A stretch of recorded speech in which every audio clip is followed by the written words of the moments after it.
Hi everyone, I'm Cheryl Harper. I am super excited to have the chance to sit down with you on this Sunday and talk books. I love to talk books anytime, anywhere. Your books, my books, their books. I like to talk books. This is my dog Jack. You can see he's a fireball, so energetic, but this is his normal spot. And if you are looking for inspiration on how to really relax, Jack's got it down. So watch him for tips through this. I'm here to talk to you just a little bit about the latest in my Veterans Road series. It's called Her Holiday Reunion.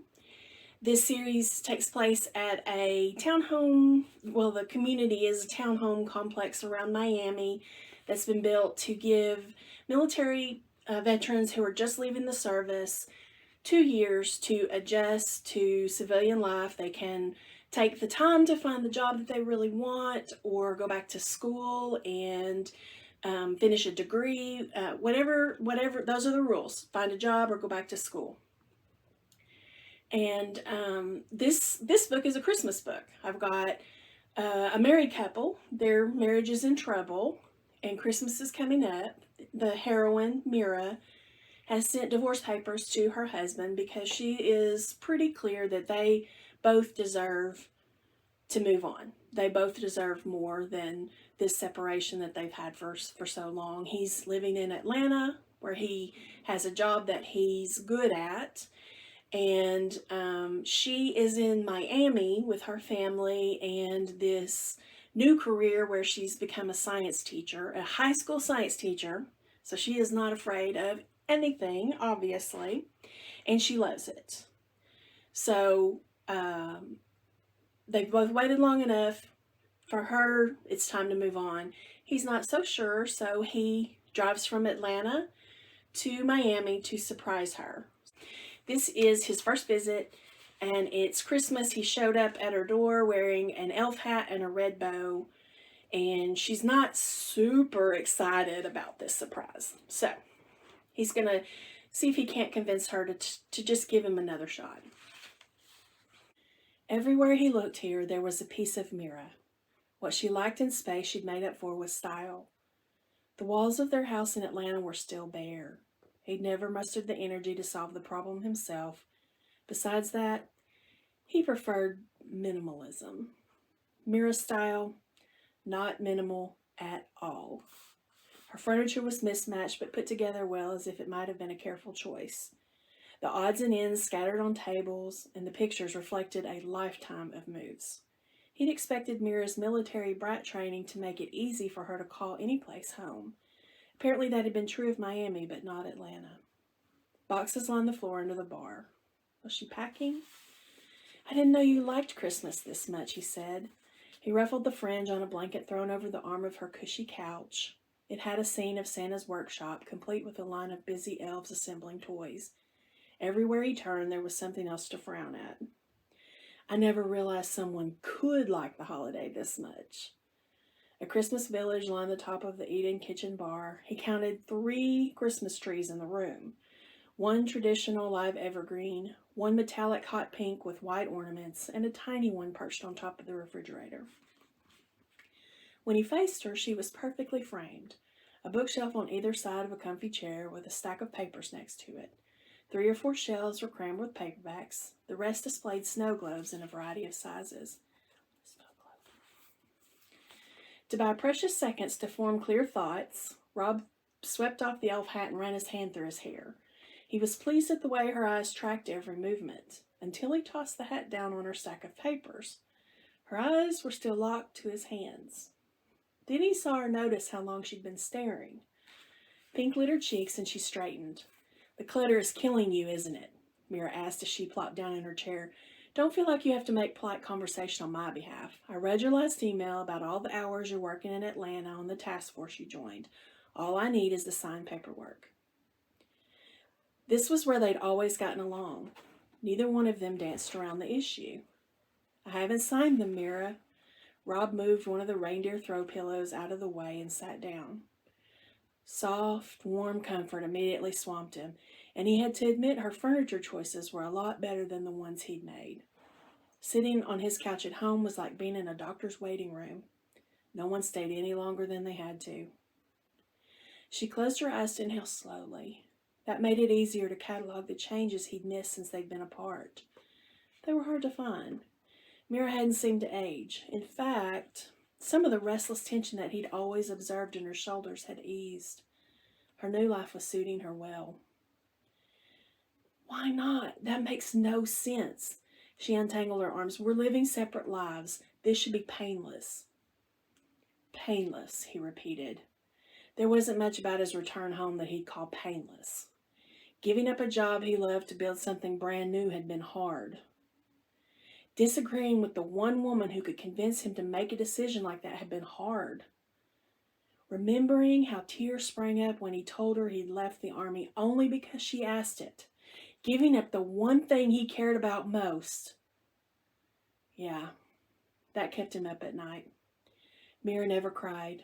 She took life's jabs on the chin, got up and fought back. Watching her walk away to get some time and space and understanding about the adjustment required after leaving military life had been hard. Opening the envelope with her signed divorce papers had been devastating. In 1 minute, she'd knocked down the walls he built to adjust to his new life. Nothing made sense anymore. Well, nothing except one thought. He couldn't lose her. The last step was too much. Painless is not a word I'd used to describe life lately, Mira. Rob felt irritation and anger boiling up, but he had to control that. This mattered too much to let emotion take over. If it's a one-word description you're after, I'd have to go with empty or waiting. She sighed. I understand. Lately my life has been waiting too. I'm moving to my first house after Christmas. I've found a job that I'm good at and I love. You have the same, Rob. There's only one thing holding us both back from ending the waiting. She met his stare without backing down. Sure. Living in the same city, he drawled, hoping to diffuse some of the tension that was building. She'd always used logic, reason, and he found it hard to keep up. Then Mira did the thing. The one thing that had always hit him straight in the heart. She snorted.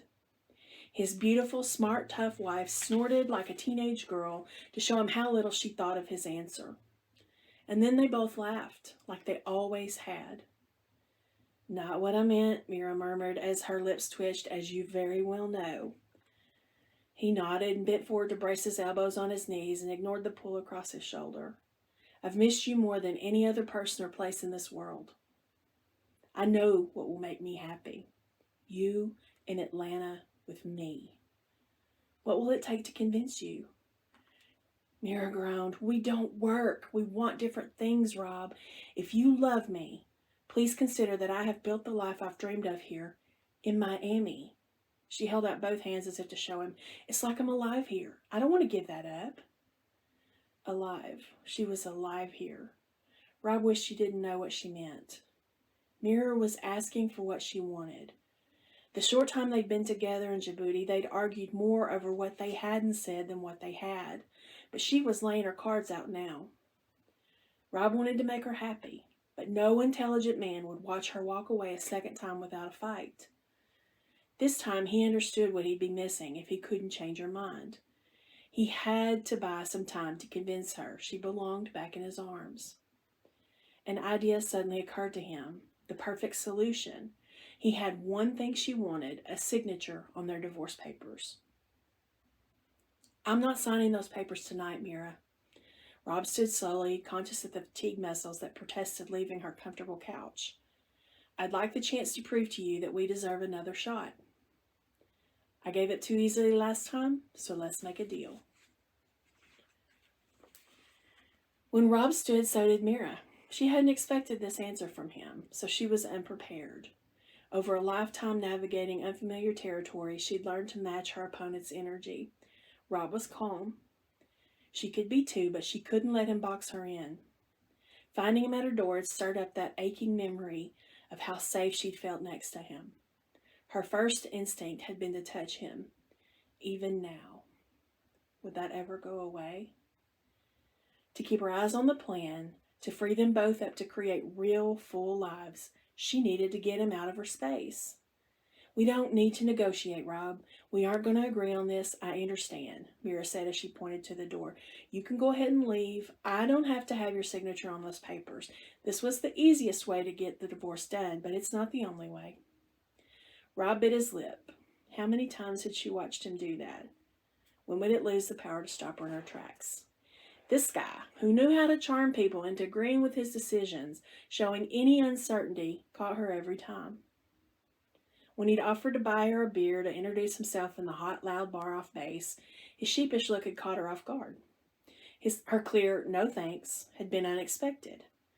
Another man might have been taken aback at her polite brush-off, but Rob had never been like any other man she'd ever met. He'd paused before saying, I should have gone with my first impulse then. Mira remembered fighting the urge to ask what that would have been. Most guys wandered away. Seeing a new approach from someone had intrigued Mira. He sighed heavily before muttering, I'm going to regret this.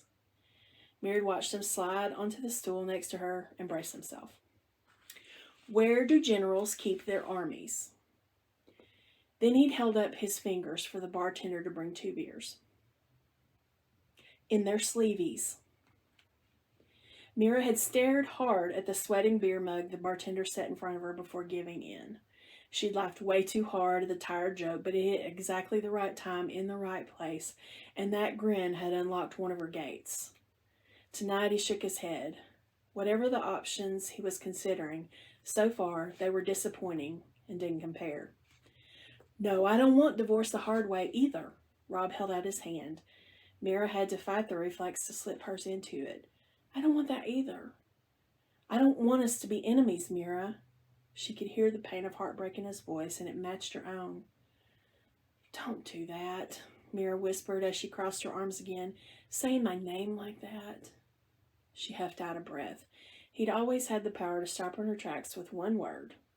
In his deep, husky voice. It was unfair. His understanding of that was reflected in the warm glint in his eyes. Ever since Mira had opened the door, she'd seen the flash of different emotions in that familiar hazel gaze. Worry, irritation, confusion. This gleam of warm pleasure was familiar too, and dangerous. She'd made up her mind that this was the right thing for both of them, but his eyes, that voice, could convince her to reconsider. He took a step closer. Don't say your name, Mira. Then he winked as she frowned at him. Okay, I won't do it again, promise. Then he held up both hands. Let's have a temporary truce. The loud rumble of her stomach caught them both by surprise. I'll make my case in a hurry before my wife starves. Rob offered her his hand again, this time to shake. Mira stared at it suspiciously. Give me until Christmas to change your mind. If I can't manage it, I'll sign your papers on Christmas Day, and I'll go back to Atlanta. I promise. Mira moved around the coffee table. She could shake his hand if she wanted to from this spot. There was no need to move closer. She took another step anyway. She had to get closer. Why? What will a few more days change? Mira asked. We know. We don't work in the real world. That's no one's fault, but why draw this out? He didn't argue. He also didn't lower his hand. We've never had a chance in the real world, Mira. Let's spend some time together to make sure before we throw what we have away. So they're going to do Christmas things in Miami with her family. They're going to go to Key West, which is a fairly romantic place to make your last stand, I would think. And it's all going to work out. Promises. I have a website. It's CherylHarperBooks.com. I'm also on Facebook, so if you prefer Facebook, you can go to my page is Cheryl Harper Romance. I spend entirely too much time on Twitter, like it's a problem. So if you're there too, let's have a problem together, and you can find me there at Cheryl Harper Books, and it's BKS Books. I'd love to talk to you about this series, or just romance in general. like I said, I always like to talk books. So I hope that this has been a good